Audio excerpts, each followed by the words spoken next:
சோறுன்னு சொன்னாக்க என்ன சேரியில சொன்ன மாதிரி பேசுறேன். சாதம்னு சொல்லுங்க, தயிர் சாதம், லெமன் சாதம், புளி சாதம். சாதம் சொன்னாலும் அது நாகரிகம்.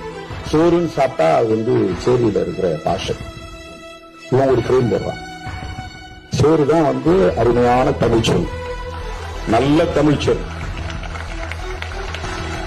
1980 நான் வந்து தேவனைய பாவாணர் நூலக கட்டிடத்தில் நடந்த ஒரு நிகழ்வுல பங்கேற்பதற்காக சென்றிருந்த போது அவர் பேசும்போது சொன்னாரு, நல்ல தமிழ் சொற்கள் தேவையா, சேரிக்கு செல்லுங்கள் கிடைக்கும் சொன்னார். பல சொற்களை சொன்னார். அப்ப ஒரு சொல்லி என் மனசுல நல்லா தான் தெரிஞ்சு போச்சு. அவர் சொன்னாரு, நீங்க எல்லாம் ரகசியம் ரகசியம் சொல்றீங்க, அது தமிழ் சொல்லான்னு கேட்டாரு. எல்லாம் முடிச்சாங்க. தமிழ் சொல் கிடையாது, ரகசியங்கிறது வடமொழி சொல். இதுக்கு நல்ல தமிழ் சொல் சேரியில போய் பேசும்போது கேளுங்க.